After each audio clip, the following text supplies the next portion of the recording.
RSS के लोग अर्थात जो 3.5% ब्राह्मण है, वो इस देश में अपने संख्या के बल पर राज्य सत्ता पर काबिज नहीं हो सकते, राज्य सत्ता पर नियंत्रण स्थापित नहीं कर सकते।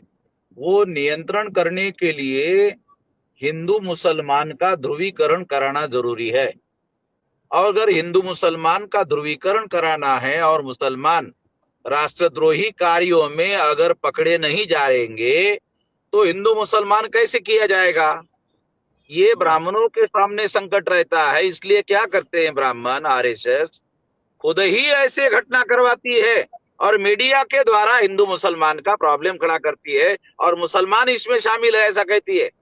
आरएसएस के 13-14 लोग हैं, उनके ऊपर राष्ट्रद्रोह का मुकदमा दर्ज किया गया। केवल बम ब्लास्ट का मुकदमा दर्ज नहीं किया गया, राष्ट्रद्रोह का मुकदमा दर्ज किया गया। और उस चार्जशीट में और उस एफआईआर में ये बात दर्ज है कि आरएसएस के लोग बम ब्लास्ट कर रहे थे। इनका मुख्य एजेंडा क्या है? क्या देता है मीडिया? मास मीडिया जो है वो जब तक लोगों को जागृत नहीं करेगा मालूम कहां से होगा? और एक तरीका ये है गायकवाड़ जी हाँ। कि मीडिया से जानकारी छुपाया जाना एक बात है, दूसरी बात क्या है, दूसरा ही कोई नया मुद्दा खड़ा कर देने का। तो सारे लोगों का अटेंशन जो है उस मुद्दे से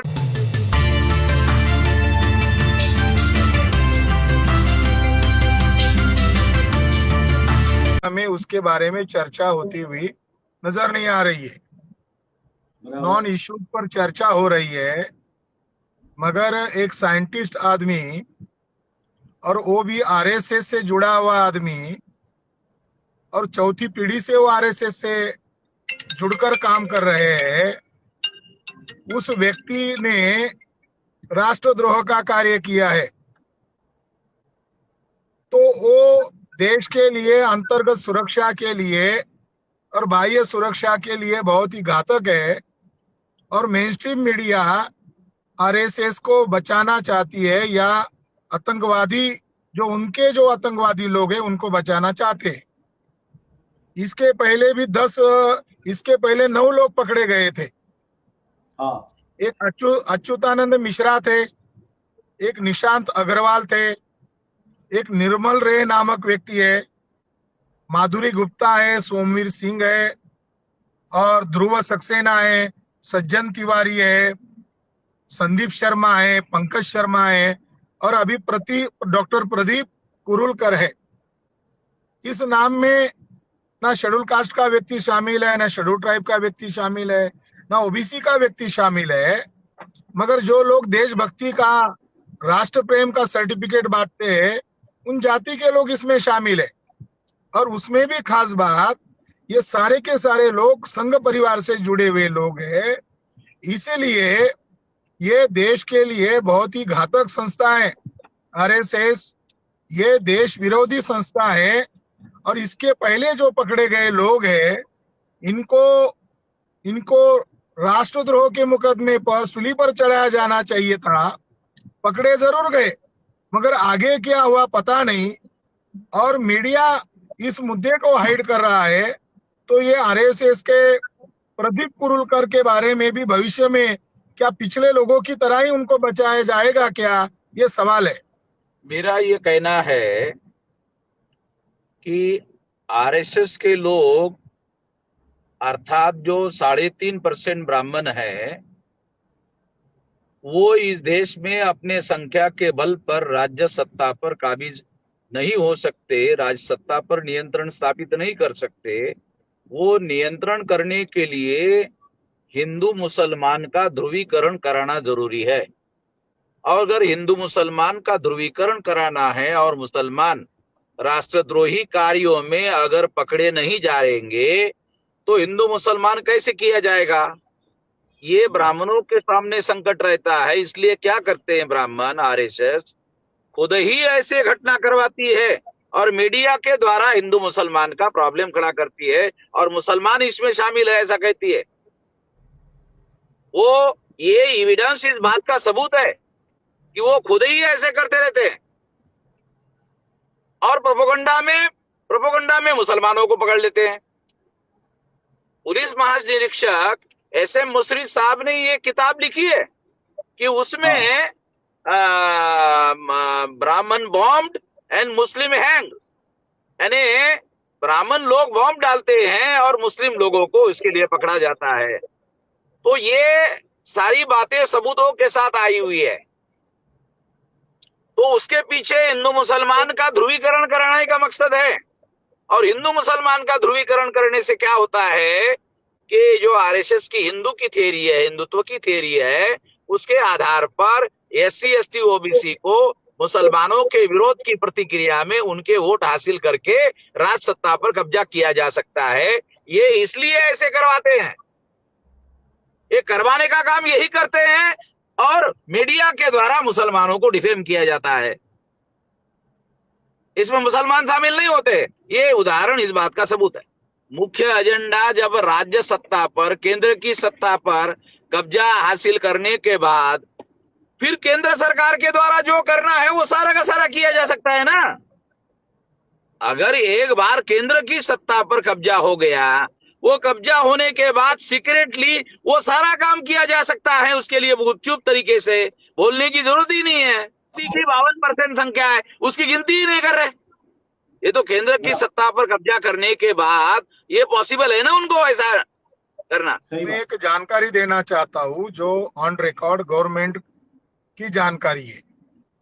ओके। एटीएस प्रमुख करकरे जी ने कोर्ट में चार्जशीट जो दाखिल किया था, उसके अंदर उन्होंने लगभग 48 वीडियोस और ऑडियोज का रिकॉर्ड डाटा सबमिट किया। और फरीदाबाद में जो गुप्त मीटिंग हुई उसका आधार देकर आरएसएस के 13-14 लोग हैं, उनके ऊपर राष्ट्रद्रोह का मुकदमा दर्ज किया गया। केवल बम ब्लास्ट का मुकदमा दर्ज नहीं किया गया, राष्ट्रद्रोह का मुकदमा दर्ज किया गया।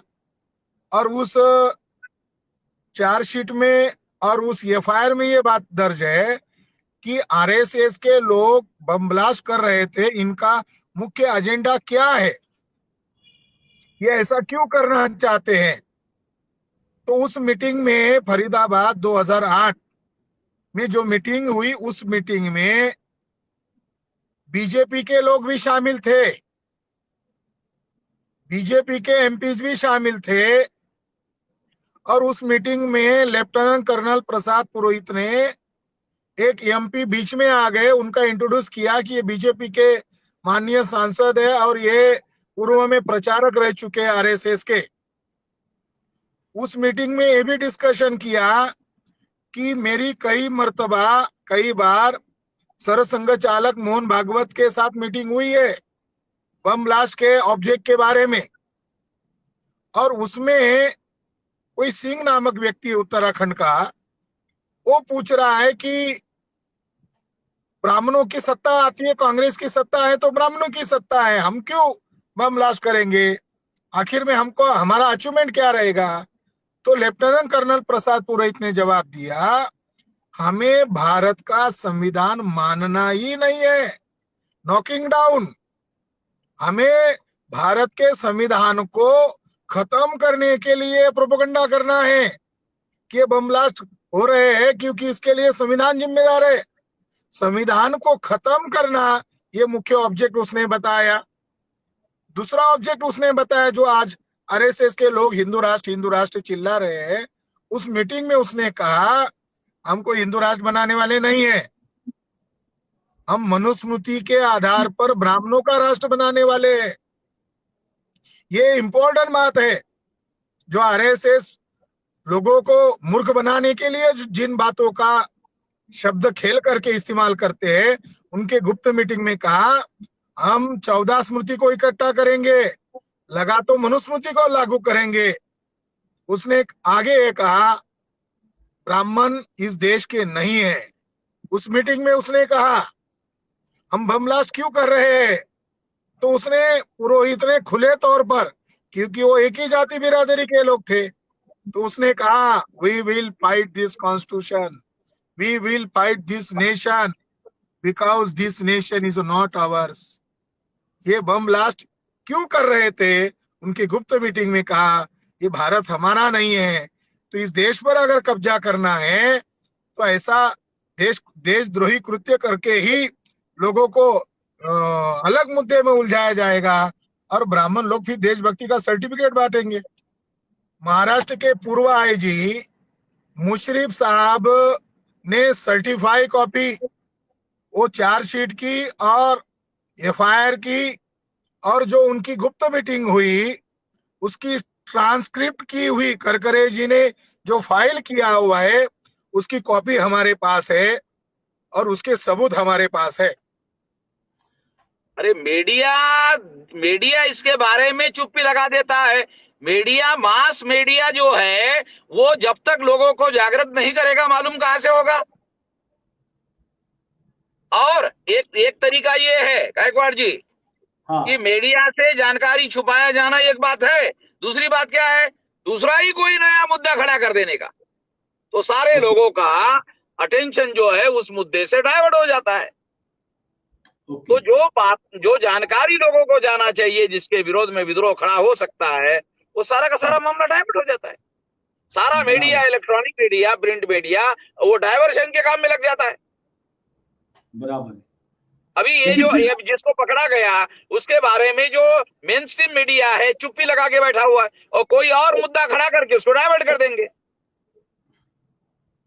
देखो, इसके बारे में कांग्रेस को कंप्लेन करना चाहिए था, कांग्रेस ने कंप्लेन नहीं किया। चुनाव आयोग ने स्वतः संज्ञान लेकर सुयो मोटो उस पर केस दायर करना चाहिए था, नहीं किया। दूसरा, धर्म का चुनाव में इस्तेमाल करना क्रिमिनल ऑफेंस है, ये काम भी नहीं किया। ये सारे रिकॉर्ड अवेलेबल होने के बावजूद भी ऐसा कर रहे हैं। इसका मतलब ये है कि इन मुद्दों के संदर्भ में दोबारा यही बात सामने आती है कि वो मामला हिंदू मुसलमान का करना चाहते हैं। बजरंगबली का क्या मामला है, तो हिंदू मुसलमान का मामला बनाना चाहते हैं ना, जबकि सेंट्रल गवर्नमेंट उनके कब्जे में है। उनको सामाजिक, आर्थिक, राजनीतिक योजनाएं कौन सी लागू की 9 साल में, इसके बारे में हमने क्या प्रगति की और क्या डेवलपमेंट किया देश का, बताने के लिए उनके पास कुछ है ही नहीं। जब बताने के लिए उनके पास कुछ होता तो वो बजरंगबली की बात नहीं करते। मास मीडिया, मास मोबिलाइजेशन के लिए जरूरी होता है। आप मीडिया में होने के बावजूद भी आप इस बात को नहीं समझ रहे मान्यवर।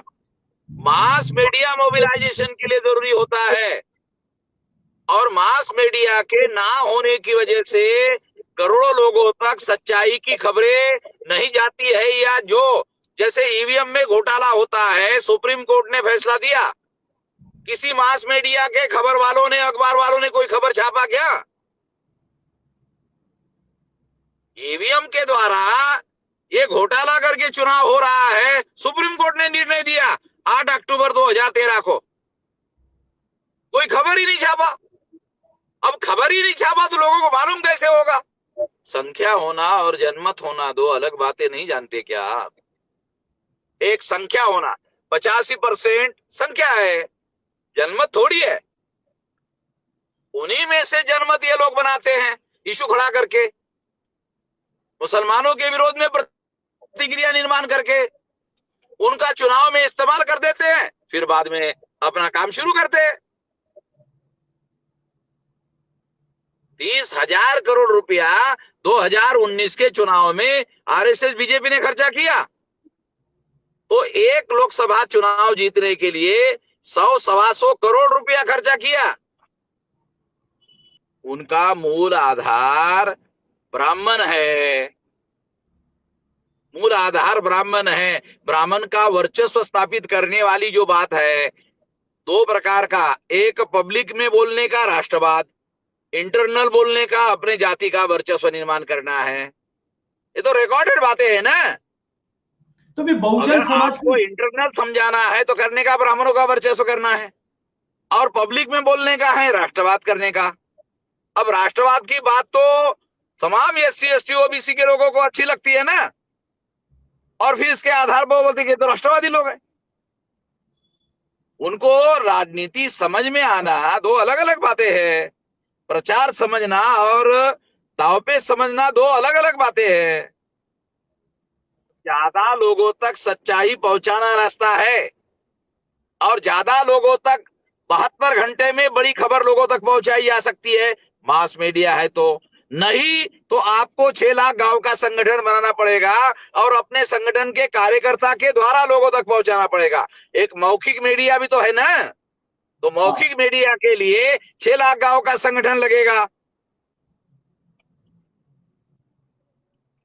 अब नागपुर के आरएसएस के हेडक्वार्टर पर हमने 4 लाख लोगों को ये कर गए, तो संगठन के आधार पर लगे गए थे ना। हाँ बराबर है।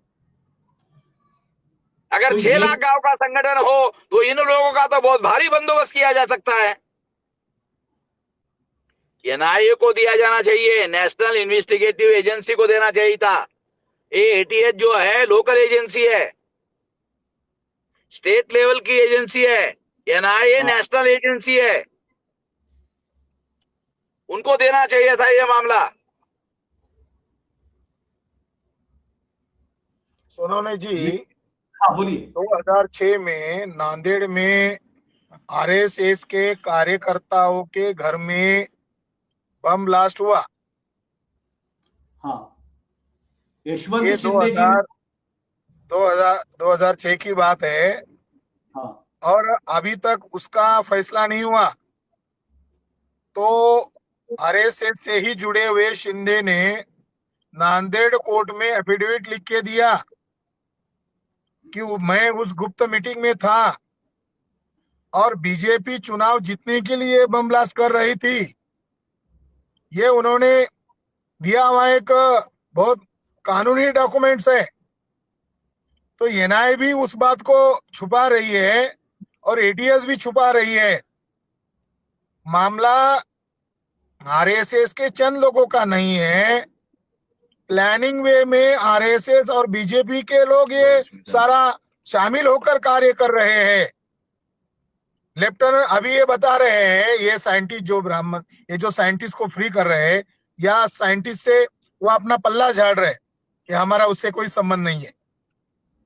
मगर मगर मगर रियलिटी में 14 साल वो आरएसएस का पथक जो निकलता है वह वाद्य बजा रहा है, सैक्सोफोन बजा रहा है, अपने इंटरव्यू में बोल रहा है। और संस्कार भारती का 13 साल तक प्रमुख है और 2021 में आरएसएस के संदर्भ में सावरकर के समारोह में वो शामिल है आरएसएस के लोगों के साथ।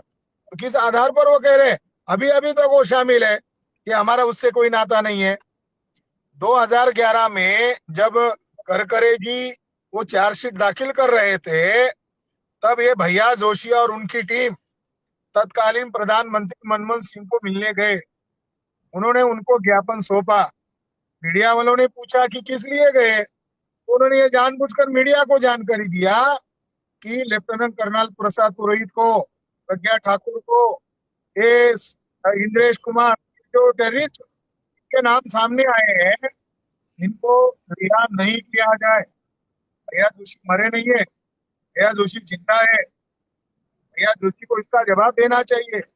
2011 में आप तत्कालीन प्रधानमंत्री को कह रहे हो कि इनको रिहा करोगे तो सरसंघ चालक की जान को खतरा है, और आज वही लोग बीजेपी ईवीएम का घोटाला करके सत्ता में आते ही उनको केवल रिहा नहीं किया बल्कि रमेश उपाध्याय को उत्तर प्रदेश से चुनाव लड़ने के लिए अनुमति दी जाए, ऐसी वकालत किया गया बीजेपी और आरएसएस के लोगों के द्वारा जब जेल में था। और लेफ्टिनेंट कर्नल प्रसाद पुरोहित तो अभी बाहर है, वो भी बीजेपी की एमपी है। जिसके संदर्भ में आप कह रहे थे कि आरएसएस की चीज मारने वाले हैं, आज आप बीजेपी का एमपी के तौर पर उसको चुन रहे हो। तो ये देश के लिए आरएसएस संगठन है, ये देश के लिए अत्यंत घातक है और इसके बारे में मीडिया को बचाने का ही कार्य कर रही है। तो कोई विपक्ष लड़ता हुआ दिखाई दे रहा है।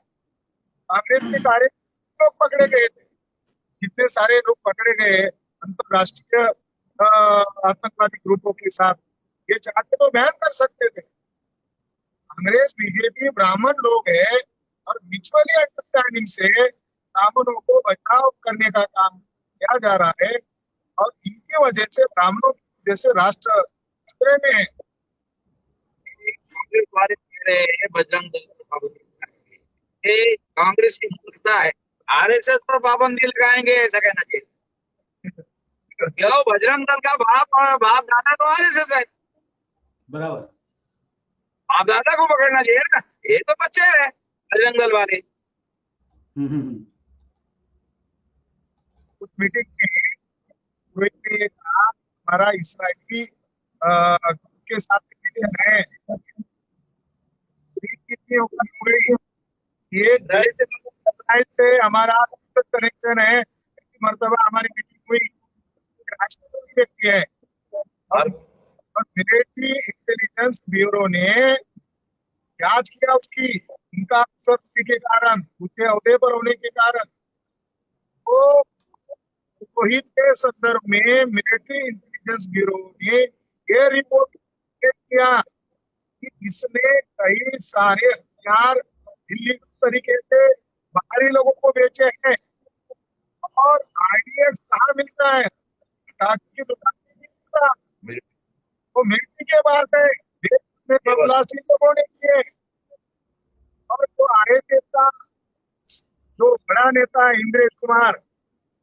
इंद्रेश कुमार के बारे में ये जानकारी है आनंद ने और रोहित ने मीटिंग में भी मान्य किया है।